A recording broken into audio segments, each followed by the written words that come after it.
ओम नमो भगवते वासुदेवाय.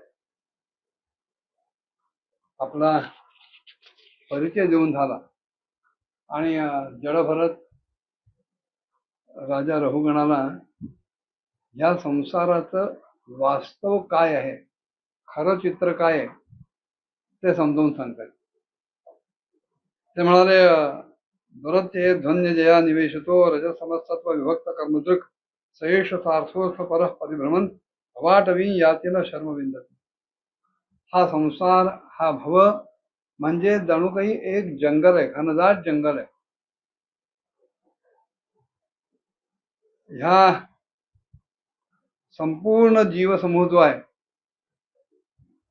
तो जणू काही ज्यांनी सुखसाधन मिळवून देणाऱ्या, सुखासक्त करणाऱ्या धनालाच आपलं सार सर्वस्व मानलंय, अशा धनासक्त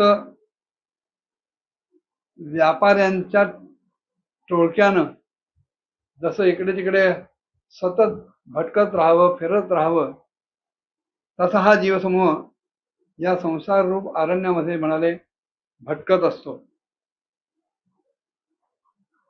आणि ही जी माया आहे, ह्या मायेनं दुस्तर अशा प्रवृत्ती मार्गामध्ये हे पाहिजे, ते मिळवायचंय, इकडे जायचंय, तिकडे जायचंय, अशा नाना प्रकारच्या प्रवृत्ती मार्गामध्ये ह्या जीवाला गुंतवून ठेवलाय. आणि ह्या जीवाची दृष्टी सात्विक, राजस आणि तामस अशा भेदांमुळे नाना प्रकारच्या कर्मांवर पडते. ती कर्म करायला हा प्रवृत्त होतो आणि मग ही कर्मफळ भोगण्यासाठी नाना प्रकारच्या योनींमध्ये भटकत भटकत हा या संसार रूप जंगलामध्ये येतो. आणि इथे आल्यानंतर मात्र त्याला क्षणभरही शांती मिळत नाही. बरं, हे जंगल कसं आहे? यस्यामिमे षण्णरदेव दस्यवः सार्थं विलुम्पन्ति कोणायकं बलात् गोमायवो यत्र हरन्ति सार्थिकं प्रमत्तमाविश्य यथोवर्णमृगाः. या जंगलात म्हणाले 6 डाकू आहेत, दरोडेखोर आहेत. काम, क्रोध, लोभ, मोह, मद आणि मत्सर. आणि हा जो व्यापाऱ्यांचा समूह आहे, त्यांचा जो घोळका आहे, जथ्था आहे, त्यांचा जो नायक आहे हा अतिशय दुष्ट आहे, कुनायक आहे. आणि ह्या दुष्ट अशा नेत्याच्या नेतृत्वामध्ये हा सगळा वणिक समूह या जंगलात पोहोचतो. तेव्हा हे जे कामक्रोधादी 6 दरोडेखोर आहेत, लुटारू आहेत, ते बळजबरीनं ह्याच्या ठिकाणचा सगळा मालमत्ता, सगळी संपत्ती, सगळं धन चोरून नेतात, लुटून नेतात. आणि एखादा कोल्हा ज्याप्रमाणे शेळ्या मेंढ्यांच्या कळपात घुसून शेळीला फरफडत घेऊन जातो बाहेर, त्याप्रमाणे यांच्या बरोबर असणारे जे लांडगे आहेत ते सुद्धा या सगळ्या व्यापाऱ्यांना ते बेसावध आहेत असं बघून त्यांचं धन परस्पर लंपास करतात, यांना कळत सुद्धा नाही. हे जंगल इतकं घनदाट आहे की त्याच्यामध्ये अनेक प्रकारच्या लतावेली आहेत, अनेक प्रकारची गवतं आहेत, अनेक प्रकारची झाडं झुडपं आहेत, वृक्ष आहेत. आणि त्यामुळं त्या जंगलातून वाट काढून पलीकडे जाणं हे अतिशय कर्मकठीण काम आहे. या जंगलामध्ये अतिशय तीव्र असा दंश करणारे डास आहेत, मच्छर आहेत. ते काही ह्या व्यापाऱ्यांना स्वस्थ बसू देत नाहीत, चैन पडू देत नाहीत. कधी कधी तिथे अनेक प्रकारचे भास होतात, गंधर्व नगर दिसायला लागतात. काही वेळेला चमचमणारे असे आग्या वेताळ सुद्धा ह्या लोकांच्या दृष्टीसमोर येतात.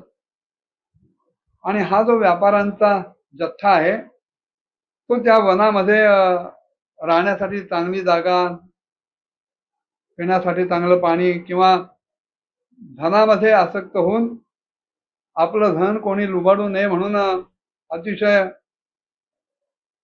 आसक्तीने इकडे तिकडे भटकत असतात. कधी वावटळ येते आणि त्या वावटळीमुळे हवेत उडणाऱ्या धुळीचे कण ह्यांच्याही डोळ्यात जातात, वातावरणात सगळीकडे पसरतात आणि सगळं धुमाच्छादित धुली धुसर व्हायला लागतं.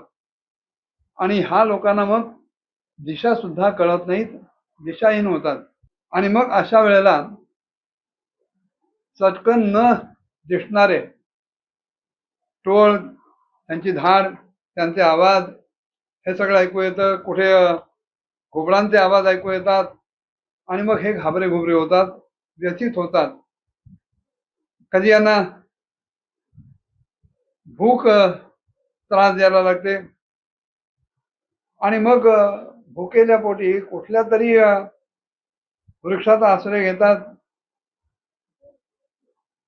ज्या वृक्षाचा पाला, फुलं, फळं सेवन करू नयेत अशाही वृक्षापाशी जातात. ते मिळेल ते खायला लागतात. किंवा कधी तहानेनं व्याकुळ होऊन दूर कुठेतरी पाणी दिसतं म्हणून तिकडे धावत सुटतात, पण मुळात तिथे पाणी नसतं, ते मृगजळच असतं. कधी कोरड्या पडलेल्या नद्यांकडे धावत जातात पाण्याच्या आशेने.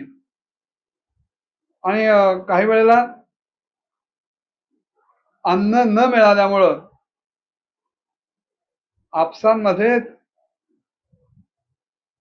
एकमेकांकडचं जे काही अन्न असेल ते हिसकावून घ्यायचा प्रयत्न करतात.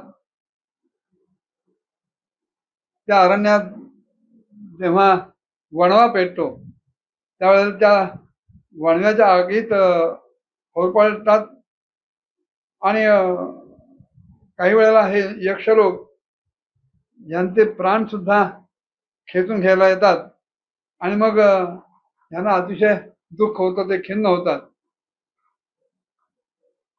ह्या कल्पामध्ये जे कोणी बलिष्ठ असतील, अधिक ताकदवार असतील, ते दुसऱ्यांचं धन हिसकावून घेतात आणि मग असं धन हिसकावून घेतलं गेल्यामुळं ते व्यापारी दुःखी होतात, शोक करायला लागतात. पैशाच्या मोहामुळं, तीव्र मोहामुळे काही वेळेला चेतना सुद्धा गमावून बसतात. किंवा काही वेळेला त्या गंधर्व नगरामध्ये, त्या भासमान जगामध्ये पोहोचून क्षणभरासाठी काहीतरी आपलं दुःख विसरतात आणि तावत कालपर्यंत ते स्वतःला सुखी समजतात. आणखीनही भवाटोळीचं वर्णन जडभरतांनी केलंय. ते काय होतं ते पुढच्या भागात बघूया. ओम नमो भगवते वासुदेवाय.